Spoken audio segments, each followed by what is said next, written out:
Jesus, ito po lahat ng ipon ko. Hindi na po ako bibili ng bike. Basta, pagalingin niyo lang po ang tatay ko. Di ko man po kayo matulungang bumaba dyan sa krus. Alam ko po, na nahihirapan po kayo. At alam ko po, na madami nagdadasal sa inyo. Pero, mahal na mahal ko po ang tatay ko. Sige na po. Pagalingin niyo na po ang tatay ko. Binigay din sa akin ni tatay itong bike niya. Kaya kahit saan ako gusto pumunta, makakapunta na ako gamit itong bike ni tatay. Ay, bike ko pala. Buti ka pa, Vince, may bike ka na. Eh ako kasi, wala pang bike. Sabi kasi ni tatay, pag sweldo niya, sa kanya na lang ako bibilan. Eh si tatay, nakailang sweldo na, hindi pa rin ako binibilan. Kaya mo, Chong. Mabibilang ka rin ng tatay mo. Siya ka pala. Kanina ka pa kumakain dyan, ha. Di ba yung kinakain mo? Hindi lang to, Vince. Pengin naman ako, Chong. Ayoko, Vince, kulang pa nga sa akin to eh. Kap. Damot mo talaga, Chong. Kunti lang naman, eh. Wala ka na mahingi sa akin ha. Oo na. Tako mo talaga. Uy, Kuya Vince, bike mo ba yan? Oo, Iskoy. Akin to. Kakabigay lang sa akin ni tatay. Wow, galing naman.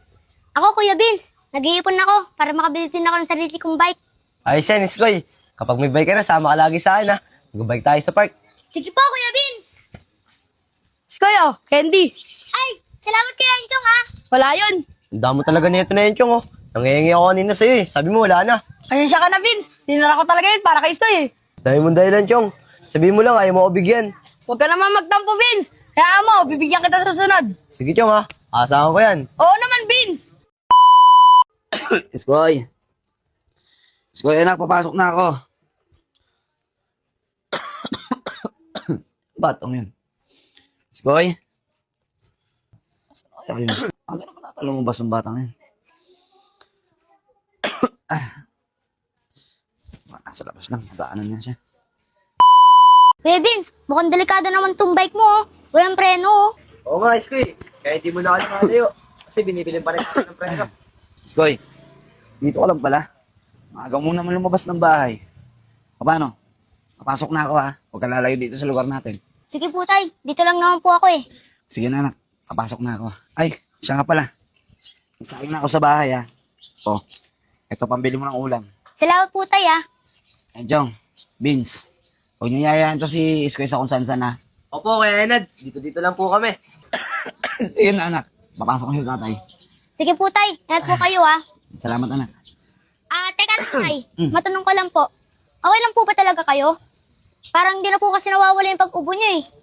Okay lang ako anak, huwag mo intindihan. Tsaka huwag ka mag-alala. Pagdating ng day off ko, papatingin si tatay si doktor.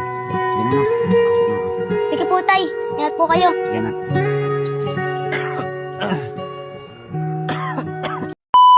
Skoy, Vince, tara sa bahay, magpapamerienda ako. Yun. Tara, Chong. Papasikat ka sa akin, ha. Siyempre naman. Tara. O, tara na. Tara.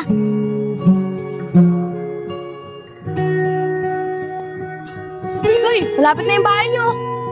Sige na po Kuya Enchong. Una na po ako. Maraming salamat po sa panlilibre ah. Wala yun, Skoy. Gusto mo, bukas ulit eh. Sige na po Kuya Enchong. Una Sige. na po ako. Maraming salamat po ah.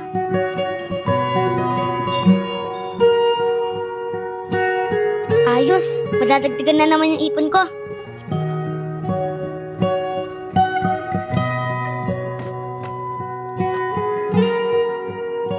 Ayos, konti na lang. Makakabili na ako ng bike.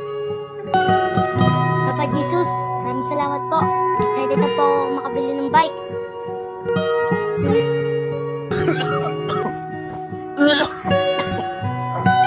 Tay! Oh! Tay! Ano nangyari po sa inyo? Pupunta na po kayo. Tay!